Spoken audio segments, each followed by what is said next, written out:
በንስሐ ውስጥ ጸንቶ ለመቀመጥ ዳግም ወደ ኃጢአት ላለመመለስ የመጀመሪያው ትልቁ ነገር የተሰጠውን ነገር አጽንቶ መያዝ ያስፈልጋል። መጽሐፍ ቅዱስ ውስጥ ካህን ንስሐ እንዳይሰጥ የሚከለክል አንድም ቦታ የለም። ስለዚህ ካህን በኢትዮጵያ ኦርቶዶክስ ተዋሕዶ ቤተክርስቲያን የንስሐ ሰጭነትን ትልቁንና ዋነኛውን ድርሻ ይዞ ይገኛል ማለት ነው። ስጋቸውን የሚገሉትን አትፍሯቸው፣ ነፍሳቸውን ሊያገኙታቸው ወይም ደግሞ ምን አለ ነፍሳቸውና ስጋቸውን አስተባብሮ ሲኦል ሊከት የሚችል ሊያቃጥላት የሚችለው እግዚአብሔርን ግን ፍሩ ይላል። ቤተክርስቲያን በማይኖርበት ሰዓትና ካህን በማይኖርበት ሰዓት ያለ ክርስቲያን እንዴት ንስሐ ሊገባ ይችላል?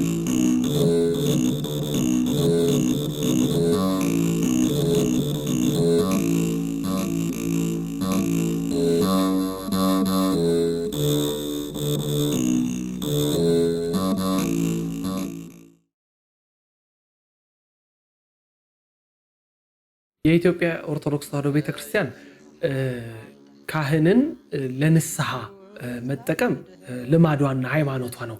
እንደውም ንስሐ አባት ብላ ስም ሁሉ ሰጥታቸዋለች ለነዚህ አባቶች። እኚህ አባቶች ከካህንነታቸውን በተጨማሪ በተለየ የንስሐን ስራ እንዳይዘነጉ ሁሌም ለንስሐ ልጆቻቸው የንስሐ አባት ሆነው እንዲኖሩ የማቴዎስ ወንጌል ምዕራፍ 8 ላይ ያለውን ታሪክ ጌታችን አምላካችን መድኃኒታችን ኢየሱስ ክርስቶስ ክብር ይግባውና አንድ ሰው ወደሱ በመጣ ሰዓት እዚያ ካነጻው በኋላ ራስን ሄደህ ለካህን አሳይ ይለዋል። ተመልከቱ፣ ከክርስቶስ በላይ ሊቀ ካህን የለም። በዚያ ቦታ ላይ ከአምላካችን በላይ መስዋዕት አሳራጊ የለም። ከሱ በላይ ንስሐ ሰጪ የለም። ነገር ግን የንስሐን መንገድ ሲነግረን ነገ አምላካችን በስጋ ከኛ ጋር አሁን ባይኖርም ካረገ በኋላ ቤተክርስቲያን በምትሰፋበት በዚህ ጊዜ በሰፋችበት በዚህ ጊዜ ይህንን ቃል ምርኩዝ አድርጋ ቤተክርስቲያን በካህን አማካኝነት ንስሐ እንዲሰጥ በሌላ ፍጹም እንዳይሰጥ አጥብቃ ትናገራለች። ስለዚህ አምላካችን ራሱ የተናገረው አሁን ሌላ ሊቅ ወይ ባለ ታሪክ ወይ ነቢይ ወይ ሐዋርያ ተናግሮት ቢሆን ጥያቄ ያስነሳል። ራሱ ክርስቶስ ራስህን ለካህን አሳይ ብሎ ካህናት ኃጢአትን የማስተሰረይ ስልጣን እንደተሰጣቸው አመልክቷል።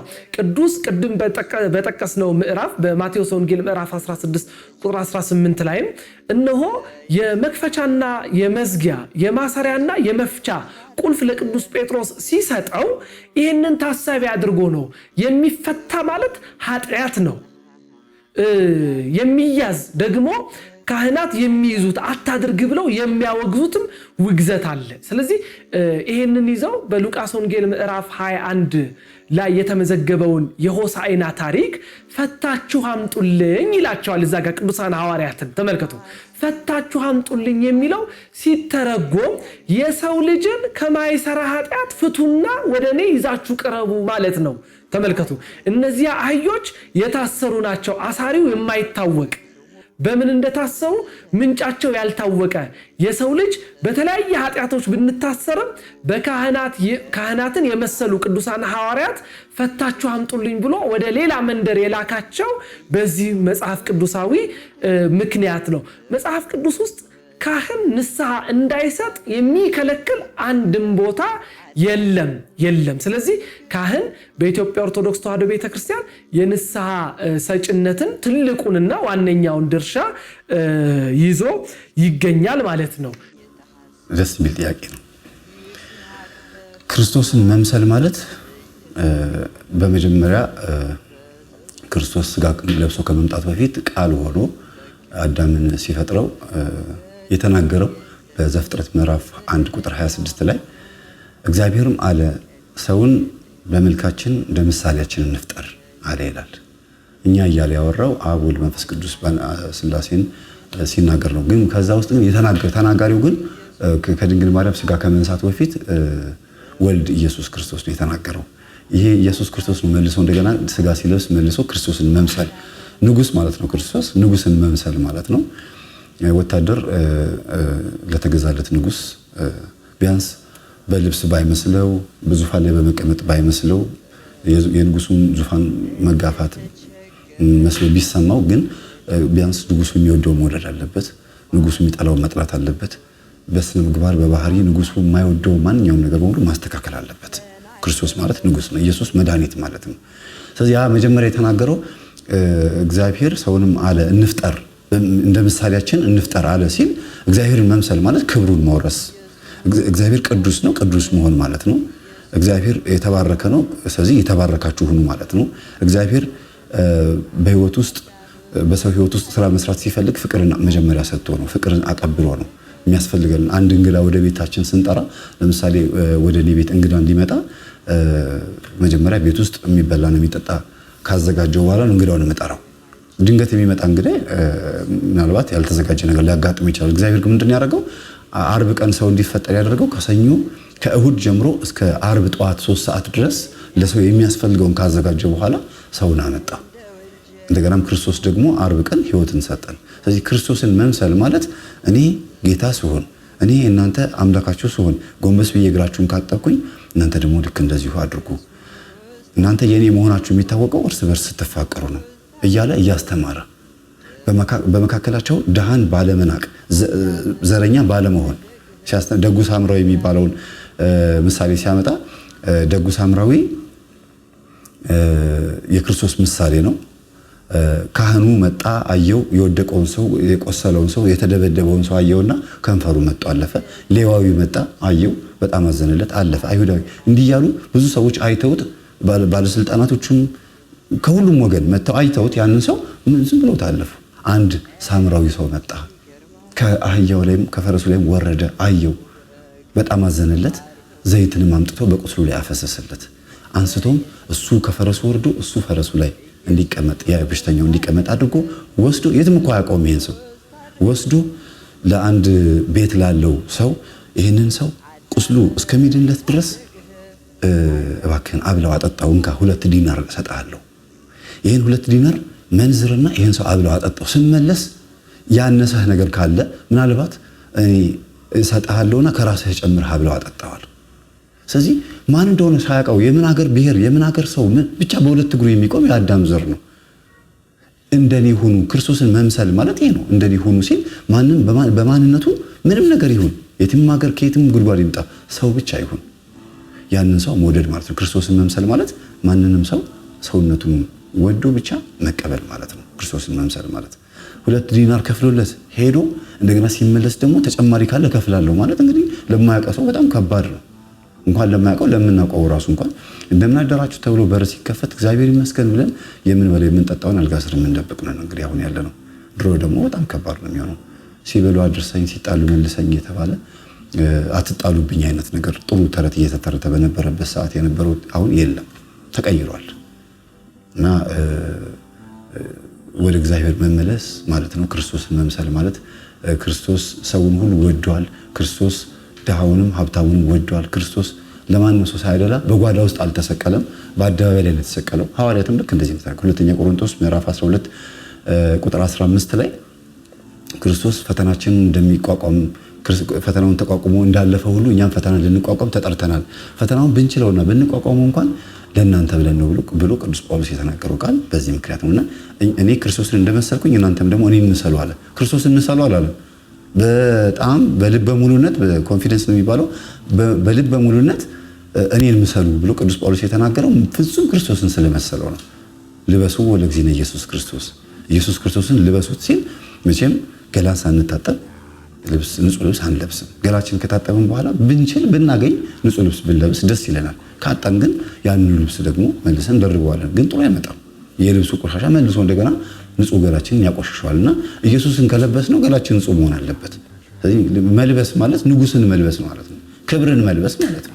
ከዚያ ጋር ተያይዞ ንስሐ እንዳንገባ ንስሐ ፍጹም እንዲህ ቀላል ሆኖ ቀላል ስንል ለመፈጸም ክቡድ ባልሆነበት በዚህ ዘመን ለምንድን ነው ለሰው ሁሉ ያውቃተው ካለን የመጀመሪያው የእውቀት ማነስ ነው። ህዝቤ እውቀት ከማጣቱ የተነሳ ጠፋ እንዳለ መጽሐፍ ቅዱስ። ቀላሉን ነገር እኮ አንዳንዶቻችን ባናውቀው እንኳን እጅግ ለማድረግ ይከብደናል። ካለማወቅ የንስሐን ትርጉም ካለማወቅ ይሄ ከየት መጣ? አብያተ ክርስቲያናት ወይም የኢትዮጵያ ኦርቶዶክስ ተዋሕዶ ቤተክርስቲያን ንስሐን የማትናገርበት ጊዜ የለም። ኪዳኗ ይናገራል፣ ማህሌቷ ይናገራል፣ ቅዳሴው ይናገራል። ቅዳሴው ላይ ወንጌሉ ከመነበቡ በፊት ዲያቆኑ ምን ይላል? ንስሐ መንግስተ ሰማያት ቀርባለችና ንስሐ ግቡ ይላል። አዎ ስለዚህ ይሄ ንስሐ ግቡ የሚለውን ሐሳብና ዕውቀት የሌለው ሰው ንስሐ ሊገባ አይችልም። ስለዚህ ዕውቀት ከማጣት የተነሳ የንስሐዋን ፍሬ በልቶ መዳን እንዴት እንደሚችል ካለማወቅ የተነሳ ፈጽሞ ንስሐ መግባት ተስኖታል አንዳንድ ሰው። ሌላው ዕውቀቱ ኖሮት ደግሞ የተቀመጠ አለ። በምን ምክንያት? በፍርሃት ምክንያት። ምኑ ነው የሚያስፈራው? የሰራው ኃጢአት። አዎ የሰራው ኃጢአት። የትኛው ኃጢአት? ጣራና ግድግዳ ሸፍኖ ጨለማን ተገን አድርገን የሰራናቸው ኃጢአቶች። አዎ በእውነቱ እኮ እግዚአብሔር ግን ያውቀናል። በዚህ በዮሐንስ ወንጌል ምዕራፍ 1 ላይ ናትናኤል የሚባል ሰው አለ እና ናትናኤል ክርስቶስ ገና ወደሱ ሲመጣ አይቶት ከበለስ በታች አውቀሃለሁ አለው። ተመልከቱ እንዴ! ደነቀው። ከበለስ በታች አውቃለሁ ማለቱ ለምን ቢሉ ናትናኤል ለካ ከበለስ በታች ማንም ሰው አያውቀውም ብሎ ያደረገው ነገር ሰው ገድሎ ከበለስ በታች ቀብሮ ነበር ይላሉ አባቶቻችን። ስለዚህ ያችን ምስጢር ከስንት ዓመት በኋላ ዞር ሲል ሰው አላየም። ለካ ማን አይቶታል? እግዚአብሔር አይቶታል። እኛም ለመፍራት የለብንም። የኛን ኃጢአት እግዚአብሔር ያውቀዋል። ለምን? የሱ አይኖች ጣራና ግድግዳን በስተው መግባት የሚችሉ አይኖች ስለሆኑ ተመልከቱ። ስለዚህ እንፈራለን። እንዴ አሁን ለዚህ ካህን ብናገረ ይናገርብኝ ይሆን ብለን ሁለተኛው ፍርሃት ነው። በእውነት ግን ክህነቱን እንደ እግዚአብሔር መልካም ፈቃድ የሚጠቀም አንድ ካህን የሰውን ኃጢአት መናዘዝ ያስወግዘዋል። የሰውን ኃጢአት መናገር ከቤተ ክርስቲያን እንዲወገድ ያደርገዋል። ስለዚህ ካህን ስንመለከት ካህን ሲያዩት ሰው ይመስላል ይላሉ አባቶቻችን። እኛ ሰው አይደለም የምንመለከተው፣ ይልቁንም እግዚአብሔርን ነው። ስለዚህ መፍራት መቻል የለብንም። ይህንን ኃጢአታችን ልንወልደው ይገባናል፣ ልናወጣው ይገባናል። ምክንያቱም ኃጢአቶቻችን በጣም ክፉ ይመስለናል፣ ግን የኛ ኃጢአቶች መጽሐፍ ቅዱስ ላይ ከተጻፉት ኃጢአቶች አይበልጡም። ዝሙቱ ነው፣ ሰው መግደሉ ነው። ይሄ ሁሉ ነገር የሚሆነው ከፍርሃት የተነሳ ነው። ሌላው ኃጢአትን ተናዝዤ ንስሐ ብገባ ነገ ልደግመው እችላለሁ የሚል ነገም ኃጢአትን ለመስራት ቀጠሮ ከመያዝ አኳያ እንዴ አሁን እኮ ብናዘዝ ይሄ የያዝኩት ቢዝነስ ከእጄ ይወጣል፣ ይሄ የያዝኩት ስራ ከኔ ያመልጣል በሚል ነገም ኃጢአትን ለመስራት ከመዘጋጀት ለመስራት ኃጢአትን ከመቅጠር የተነሳ ሌላ ጊዜም ለመስራት ከመዘጋጀት የተነሳ ንስሐ አንገባምና የመጀመሪያው ከዕውቀት ማጣት፣ ሁለተኛው ደግሞ ከፍርሃት፣ ሶስተኛው ደግሞ ለኃጢአት ቦታ ሰጥቶ ነገም ለማድረግ ዝግጁ ከመሆን አኳያ ሰው ንስሐ ከመግባት ወደኋላ ያፈገፍጋል። በዚህ ዘመን ሶስቱም ከተጠያቂነት አያድኑም። በእውነቱ እንኳን በመንፈሳዊ ቅርና በዓለማዊም አለማወቅ ከሕግ ወይም ከተጠያቂነት እንደማያሸሽ ሁሉ የንስሐ ዕውቀት የለኝም ብለን ፈርቼ እኮ ነው ወይም ደግሞ ነገ ኃጢአትን እሰራለሁ ብለን ነገ እግዚአብሔርን የምንሞግትበት ኃጢአተኛ ፊት ይዘን ወደሱ መቅረብ አይገባንምና ይህንን ነገር እጅጉን ልብ ልንለው ይገባናል። በዚህ ዓለም ክርስቶስን መምሰል ይቻላል፣ ሞትን እስካልፈራ ነው ድረስ ማለት ነው። አብዛኛውን ሰው መሞት አይፈልግም፣ መጎዳት አይፈልግም፣ መከራ መቀበል አይፈልግም። ምንም ጥቂት መርፌ ሲወጋው እንኳን ድምፅ የሚያሰማ ነው። የወጋው እጁ ላይ ነው፣ ግን ድምፅ የሚያሰማው አፉ ላይ ነውና ያቺ ሲያመን ወይም የሆነ ነገር ሲሰማን የምናሰማው ምልክት ምን አይነት ምልክት ነው? በዚህ ዘመን አብረቅራቂው ነገር በጣም እየበዛ ስለመጣ በጣም የሚያምር ነገር ከመንፈሳዊ ይልቅ ወደ ዓለማዊ ነገር የማድላቱ ነገር በጣም ስለመጣና ጥበብ የሚባለው ነገር የስጋዊ ጥበብ የሚባለው ነገር የሳይንስ ፈጠራው በጣም እየሰፋ ሲመጣ ሃይማኖታዊ ነክ ነገር በጣም ኋላ ቀር እየታሰበ ስለመጣ ነው እንጂ በዚህ ዘመን መንፈሳዊ ሰው መሆን ማለት በጣም ብልጥ ሰው መሆን ማለት ነው። በጣም ብልጥ ነው። እንዲያውም ኃጢአት በበዛች ቁጥር የእግዚአብሔር ጸጋ ትበዛለች ይላል የሰኞ ውዳሴ ማርያም። እና እግዚአብሔር በብዛት ለምሳሌ በጣም እግዚአብሔር ሊምራቸው የማይፈልጋቸው ሊያድናቸው የማይፈልጋቸው ድቅል ህዝቦች ሊኖሩ ይችላሉ፣ ሌላ ወገኖች። እና የኢትዮጵያ ህዝብ ወይም ደግሞ የሆነ የተባረከ ህዝብ የተዘለለ እንዳይረገም ወይም እንዳይቀሰፍ የተረገመ የተከበበ ህዝብ ይኖራል። ያ ህዝብ ቴክኖሎጂን ወዶ ለካ ኋላ ቀር ነኝ ብሎ አስቦ ከነዛኞቹ ሰዎች ጋር ሊቀላቀል ከፈለገ እዚህ ጋር የጎደለብኝ ነገር አለ ብሎ ነው የሚያስበው። እንደታጠረ ነው የሚቆጥረው። ምክንያቱም እዚህ ጋር ይህንን እንደ ቁም ነገር ስላልቆጠረው ማለት ነው። ግን ሁለቱንም ነገር ማነጻጸር የሚችልበት ኃይል ላይ ያለ ነው። በሞባይላችን መጽሐፍ ቅዱስ አለ፣ ጸሎት መጽሐፍ አለ። ቤታችን ስንገባ ቴሌቪዥን መምረጥ እንችላለን። ሪሞቱ እጃችን ላይ ያለው ቻናል ኦርቶዶክስ መንፈሳዊ ይሻላል ወይስ አሪፍ የሆነ የቴሌቪዥን ሾዎች ይሻላሉ ብሎ መምረጥ እንችላለን። እንዲያውም በጣም ከባድ ሳይሆን በጣም ቀላል የሆነ ጊዜ ላይ ያለ ነው። ግን ከባድ የሚሆነው ምኑ ላይ ነው? ምርጫው ላይ አይደለም። አእምሯችን ውስጥ የሰራ ነው የገነባ ነው ግንብ ውስጥ ያለው ነገር ነው የሚወስነው። እና አእምሯችን ውስጥ ያለው ነገር ምንድነው? የምንፈልገው ምንድነው? መብላት፣ መጠጣት፣ መዝናናት፣ መጨፈር ከሆነ በትክክል የምናንጸባርቀው እጃችን ላይ ያለው ሪሞት ሳይሆን ጣታችን የሚያስነካው አእምሯችን ነው የሚወስነው። እንነካዋለን፣ የምንፈልገው ቻናል እንቀይራለን። መንፈሳዊ ከሆነ የምንፈልገው መንፈሳዊ ቦታ ላይ ነው የምናደርገው። ውስጣችንን ገርተነዋል ማለት ነው። ጋሪ የማይጎትት ፈረስ በጫካ ውስጥ ያለ ፈረስና ጋሪ የሚጎትት እዚህ በከተማ ውስጥ ያለ ፈረስ ከሁለቱ ነፃነት ያለው የትኛው ነው ቢባል ብዙ ሰው የሚለው የማይጎትተው ጫካ ውስጥ ያለው ነው። ምክንያቱም እንደፈለገ ይበላል ይጠጣል ብለን ነው የምናስበው። ግን ጅብ ከመጣስ ማደሪያ የለውም። አውሬዎች ከመጡስ? ይሄኛው ግን ምንም እንኳን ሙሉ ቀን ሲሰራ ቢውልም ማታ ምግብ ይሰጠዋል። በግቢ ውስጥ ነው የሚያድረው። ምንም አውሬ አይተናኮለውም። ስለዚህ በጾም በጸሎት ታጥረን መኖራችንን እንደ ጉዳት ልንቆጥረው እንችላለን እንጂ ነፃነት ነው፣ ከጠላት የምንከለልበት ነው። እዛ ጋር ግን ምንም አስተማማኝ የለም። አስተማማኝ እጅ ላይ አልተቀመጥንም። ስለዚህ ክርስቶስን ለመምሰል ከቤቱ አለመውጣት አንድ ነገር ነው። ከቤቱ ከወጣንም ደግሞ ለጴጥሮስ መረብህን በመካከል ላይ ጣል እንዳለው መካከል የተባለው የዓለም መሀለኛው ነው። ማታ ብንወጣ በጣም ብዙ የሚያሳፍርና የሚያስፈራ የኢትዮጵያ ሕዝብ በጣም ከባድ የሆነ ህይወት እናያለን። ቀን ደግሞ ወደ 8 ሰዓት ላይ ብንወጣ ሁሉም ባፉ ይዞት የምናየው በጣም አስፈሪ የሆነ ነገር አለ። የአይሬ ሰዓት የሚባል ይሄ ምርጫ ነው። ግን የሰው ልጅ ምርጫውን ተከትሎ ሄዶ ውጤት አለው። ልክ እንደዚህ ሁሉ ደግሞ አሁንም በቤታችን ውስጥ የምናሳልፋቸው ነገሮች ደግሞ የኛ የምርጫ ውጤቶች ናቸው። የምንለብሰው ልብስ የምርጫችን ውጤት ነው። ነፃነታችን ግን ምን ማምጣት ነበረበት ሲባል አስገድደ ነው ማንነታችን አስገድደ ነው እግዚአብሔርን ማምለክ እንችል ነበር። ግን አሁን ምርጫችን አስገድዶን ማንነታችን አስገድዶን ጠላትን ተጨምሮበት አካባቢውም ጊዜውም ሁሉ ነገር ተደማምሮበት ወደ አዲስ ወደሚመስለው ነገር አዲስ ወደ ሆነው አይደለም። ምንም አዲስ ነገር የለም። አዲስ ወደሚመስለው ነገር ሄድን። ከዛ ስናጣበት ደግሞ መልሰን ደግሞ እንመለሳለን በንስሐ። ስለዚህ መመላለስ የማይቀር ነው፣ አይቀርም። አንድ ሁለት ጊዜ ልናጠፋ ልንመለስ እንችላለን። ግን እግዚአብሔር ቸር ነው እያልክ በኃጢአት ላይ ኃጢአትን አትጨምር የሚለውን ጥቅስ ደግሞ ማወቅ ይገባል። ስለዚህ ምንም ቸር ቢሆን ምንም ፍቅር ቢሆን እግዚአብሔር ክርስቶስን መምሰል ማለት በመንፈሳዊ ሆነው ነጠላ ለብሶ ማተብ አድርጎ ቤተክርስቲያን ሄዶ አስቀድሶ መምጣቱ ሳይሆን በተግባር ክርስቶስን መምሰል ማለት ነው። ይቻላል። በዚህ ዘመን መጽሐፍ ቅዱስ ሞባይል ላይ ያለ መምረጥ እችላለሁ። ፖርኖ ከማየት ጥቅስ አውጥቶ ማንበብ፣ ስብከት ማዳመጥ፣ መዝሙር ማዳመጥ፣ ራስን ወደ ተመስጦ መክተት ይቻላል።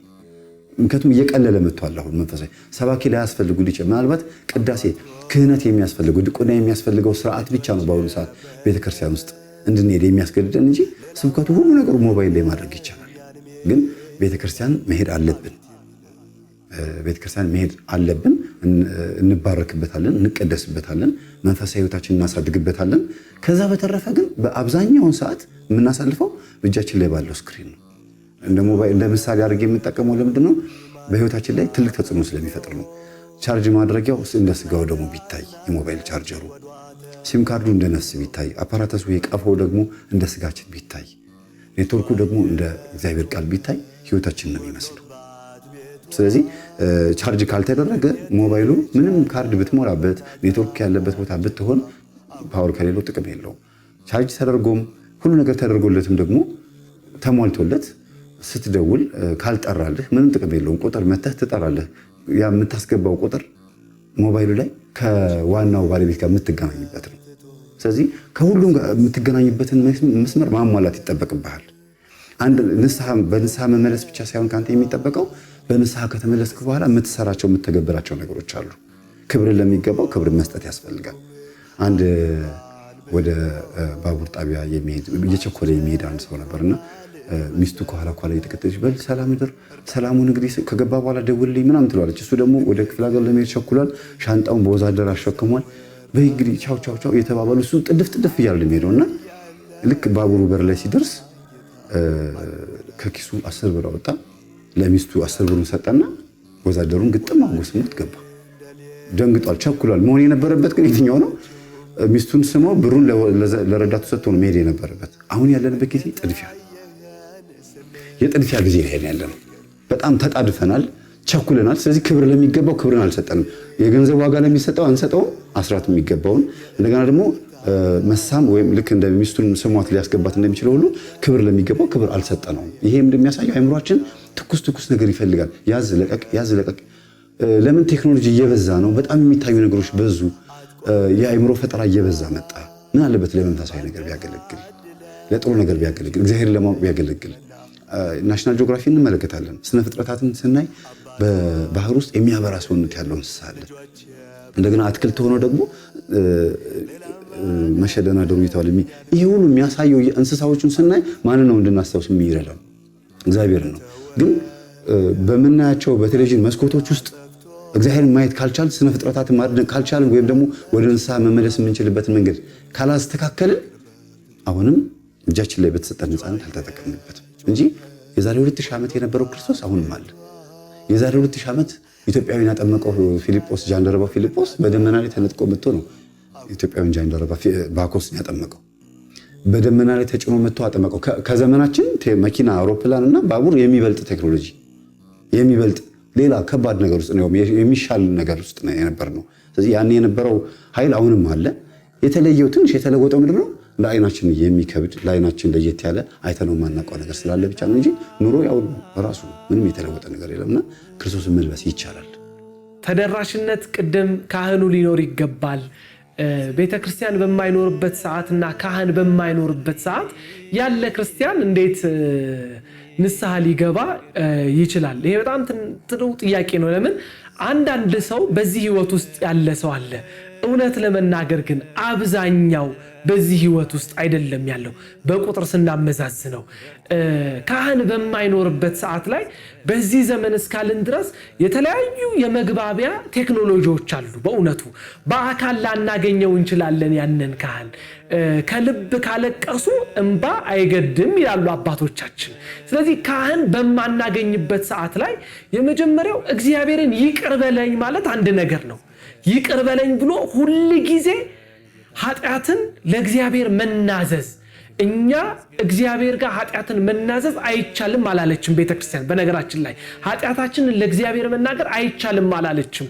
ነገር ግን እኛ ለእግዚአብሔር የምንናገረው የእሱ ቅድስና እሱን የመሰለ አምላክን ይዘን የእኛን ክፋትን በሱ ፊት ማውራት ተገቢ ስላልሆነ ለካህን እንናገረዋለን እንጂ ለእግዚአብሔር አትናገርም አትልም፣ ወይም መናገር የለበትም አንድ ሰው አትልም። ካህን በማይኖርበት ሰዓት መገናኛ ብዙሃንን ተጠቅመን፣ ማህበራዊ ድህረ ገጾችን ተጠቅመን፣ ፌስቡኩ አለ ዛሬ ካህናት በእውነቱ በዚህ መንፈሳዊ ዘርፍ ወይም ደግሞ ዘመናዊው ዘርፍ ተጠቃሚ እየሆኑ ይገኛሉ። ስለዚህ እኛ እስክናገኛቸው ጊዜያዊ ሞት ወይም ዘላለማዊ ሞት መጥቶ እንዳይጨልፈን ካህኑን በስልክ ለምን ከዚያኛው አይበልጥማ። ካለመግባቱ ንስሐ ሳይገቡ ካለመሞቱ አይበልጥም። ዘመናዊነትና ቴክኖሎጂን መጠቀም ኃጢአት አይደለም። በእውነቱ በዚህ ዘመን ለመልካም ነገር የምንጠቀመው ለምን አሁን አንድ ቤተክርስቲያን በማይክሮፎን ትቀድሳለች። ማይክሮፎን ቴክኖሎጂ ነው። ድምፁ በኤሌክትሪክ አልፎ ነው ለሌሎች የሚተላለፈው። ስለዚህ እንደዚህ መልካም ነገሮችን ተጠቅመን ንስሐ መግባት ይቻላልና ከዚህ የሚያግደን ነገር የለም። ባይሆን እስቲ የመጨረሻውን እንመልከት። አንድ ሰው ካህንም ቤተክርስቲያንም አላገኘም በምንላቸው መንገዶችም አላገኘም ብንል ይቅር በለኝ ብሎ ሊያለቅስ ይገባል። ይቅር በለኝ ብሎ ሊያለቅስ ይገባል። ከዚህ በኋላ ያለው ፍርድ ግን የለቅሶውን ሚዛን የሚመዝነው ራሱ እግዚአብሔር ነው። ይቅር ይለዋል ወይስ አይለውም የሚለውን እኛ መመዘን አንችልም በእውነት። ምክንያቱም እንባውን የሰጠው ከእውነት ከሆነ የኛ አምላክ እሱን ይቅር የማይልበት ምክንያት የለም። ወደ ኃጢአት እንዳንመለስ ምንድነው ማድረግ ያለብን? እንደዛው ንስሐ እንደገባን በዛው የምንቀጥልበት መንገድ ምንድነው የሚል ጥያቄ ነው። በእርግጥ ማንም ሰው የተሰጠውን ስጦታ አክብሮ ማስቀመጥ አለበት። የተሰጠው ስጦታ ደግሞ ልጅነት ነው። እግዚአብሔር ልጄ ነህ ካለ እኛ ደግሞ አባትነቱን ከተቀበልን በኋላ መልሰን እንደገና ምን ክድ ከሆነ የሚያጋጥመን ከባድ ነገር ነው። በእጄ አንድ የሆነ የሚሰበር ብርጭቆ ወይም የሆነ ሳህን ነገር ሊሆን ይችላል። ከኔ እጅ ላይ በእጄ ብገፋው ግራቪቲ 9.8 እንደሚባለው ስበት ይስበዋል፣ ይወድቃል። ከእጄ ላይ ከወደቀ በኋላ አየር ላይ የሚቀርበት ምንም አይነት ሳይንስ የለም። በዚሁ ልክ ደግሞ የሰው ልጅ ከእግዚአብሔር እጅ ላይ ከወደቀ ምን እንደሚያጋጥመው ያስታውቃል። በራሱ ምንም ነገር ማድረግ አይችልም። እንቅልፍ እንኳን የሚያሸንፈው ፍጥረት ነው። የሰው ልጅ በጣም ሰነፍ ነው። ስንፍናው ግን ከምንድን ነው የመጣው? እግዚአብሔር አጋዡ ረዳቱ እንዳለ እንዲያውቅ ጭምር እንጂ በተፈጥሮ የሆነ ነገር ማድረግ ይችላል። የሆነ ነገር ውስጥ መግባት ይችላል። ፊሎሶፈሮች ፊሎሶፊ ብለው ስም ከሚሰጡ ሶፊ ፊሎ ቢሉት ይቀላል ብዬ አስባለሁ። ፊሎሶፊ ማለት የጥበብ ፍቅር ነው። ሶፊ ፊሎ ቢሉት ግን የፍቅር ጥበብ ማድረግ ይቻላል። ዓለማዊውን ነገር ወደ መንፈሳዊ ነገር ማምጣት እንችል ነበር። ዓለማዊውን ነገር በፍቅር ውስጥ ሆነን ብንጠበብ እግዚአብሔር እናገኘው ነበር። በጥበብ ውስጥ ሆነን ግን ስለ ፍቅር ማሰብ ከባድ ነው። ጥበብ ምን ትገድብብናለች? መጠየቅ ብቻ ነው፣ መልስ የለውም ብላ ስለምታስብ ነው። አሁን እኛ ግን ወደ እግዚአብሔር ስንመጣ መልስ አለው። ስንጠይቅ፣ ስንጸልይ፣ ስንሰግድ ምስል መልስ አለው ብለን ነው የምናስበው። መልስ ካለው ደግሞ አሁንም ጸልዬ መልስ ካላገኘሁ ምንድነው ማድረግ ያለብኝ? ይሄ ነገር እንዴት ነው? ችግሩ እኔ ጋር ነው ያለው ወይስ እግዚአብሔር በትክክል እየሰማኝ ነው ወይስ እኔ ነኝ? እንዴት ነው እየጸለይኩ ያለሁት? ማስተካከል አለብን። እንዴት ነው በየት በኩል መጸለይ ያለብኝ? ልክ ስትቀመጥ እንዲመች እንደምታረገው ልብሷ ለመች ሲቆረቁርህ እንደምትቸገረው ሁሉ እግዚአብሔር ሰምቶኛል ወይስ አልሰማኝም? ያልሰማኝ በምን ምክንያት ነው የሚለው ነገር ቼክ ማድረግ ያስፈልጋል። ከዛ በትክክል መልስ ካገኘ ያ ሰው ወደ ኃጢአት አይመለስም። በህልምህ የምታያቸው ነገሮች ከእግዚአብሔር ጋር እንድትገናኝ ያደርጋሉ። ቅዠት ካለ፣ መባተት ካለ፣ እንደገና ደግሞ ዝም ብሎ የሚያሳድድህ እንደ በሬ ሲወጋህ፣ ውሻ ሲያሳድድህ ዝም ብለህ ስትወራጭ የምታይ ከሆነ ቅዠት አለ። ያ ቅዠት ደግሞ ምንድን ነው የሚያሳየው? አለመረጋጋትን ነው የሚያሳየው። ፍጹም የሆነ ሰላማዊ የሆነ ኑሮ ለመኖር የምትፈልግ ከሆነ ግን ይህንንም አልፈዋለሁ ብሎ ተስፋ ስታደርግ በጣም መልካም የሆነ ነገር ያጋጥማል። ስለዚህ በንስሐ ውስጥ ጸንቶ ለመቀመጥ ዳግም ወደ ኃጢአት ላለመመለስ የመጀመሪያው ትልቁ ነገር የተሰጠውን ነገር አጽንቶ መያዝ ያስፈልጋል። ከእጅ ላለመጣል የራሴ የሆነ ነገር የራሴ ነው ብሎ ማሰብ ያስፈልጋል። ይሄን ነገር እኔ ካልያዝኩት ማንም ሰው ሊንከባከብልኝ አይችልም። እኔ ካልያዝኩት ወዴትም ቦታ ይዤ በወስደው ምንም ነገር ባደረገው ከኔ እጅ ማንም ሰው ሊነጥቀኝ አይችልም። ለምሳሌ ስጋችሁን የሚገሉትን አትፍሯቸው፣ ነፍሳችሁን ሊያገኙት አይችሉም። ወይም ደግሞ ምን አለ? ነፍሳችሁና ስጋችሁን አስተባብረው ሲኦል ሊከት የሚችል ሊያቃጥላት የሚችለውን እግዚአብሔርን ግን ፍሩ ይላል። ስለዚህ የሰው ልጅ ሞትን ካልፈራ ዳግም ወደ ኃጢአት አይገባም። ሞትን ስለምንፈራ ነው እንዳይቸግረን፣ ሽሮዋ እንዳትጎድል፣ ሽንኩርቱም ቤት ውስጥ ያለው ጓዳው እንዳይጎልብን ስለምንፈራ፣ ነገ እራባለሁ ብለን ስለምንፈራ በጎን ኃጢአት እንሰራለን። ድጋሚ ጉቦና ሙስና ዘረኝነት ውስጥ እንገባለን። ድጋሚ ወደ ኃጢአት እንመለሳለን። ለምንድን ነው ይሄን ያልከው ሲባል ልጆቼን ለማሳደግ ይባላል። ስጋው ደግሞ ለማትቀበል ሲባል አረ ልጆቼን ላሳደግ ይባል። ስጋው ደግሞ እንደሆነ ነገር ይቆጥሩታል። ስለዚህ ወደ ንስሐ መጥቶ ነበረ እንደገና መልሶ ደግሞ ወደ ኃጢአት እንዲመጣ የሚያደርገው ምንድነው? የገንዘብ እጦት ነው። የገንዘብ እጦት ደግሞ ኃጢአትን መልሶ እንዲያጣጥማት ያደርገዋል። ስለዚህ የሰው ልጅ ሙሉ በሙሉ ኃጢአትን ትውት ካደረገ በኋላ አዲስ የሆነ ፕላን ማዘጋጀት አለበት። በዛው ስራው ላይ ስራዬ ነው እንቅፋት የሆነብኝ፣ ሚስቴ ነች ወይስ ሚስት ከሆነች ደግሞ ባሌ ነው እንቅፋት የሆነብኝ፣ ልጆቼ ናቸው፣ ሰፈሩ ነው ወይስ ጸባዬ ነው? ይህንን አይቶ አርሞ ማስተካከል ይችላል። በጣም ቀላል ነው። በአሁኑ ሰዓት የሆነ ነገር ብፈልግ ሞባይል ላይ ነካ አድርጌ ከፈለኩ የሆነ ነገር ሀሳብ ማግኘት ይችላለሁ። ከዛ ሁሉ ግን በጣም ቀላል የሆነው ነገር ምንድነው? ወደ ውስጥ ማየት ነው። ወደ ውስጥ ማየት ያስፈልጋል። ስለዚህ ወደ እግዚአብሔር ከተመለስን በኋላ ወደ ኃጢአት እንዳንመለስ የሚረዳን አንዱ ትልቁ ነገር ምንድነው? የተሰጠን ነገር አጥንተን በመያዝ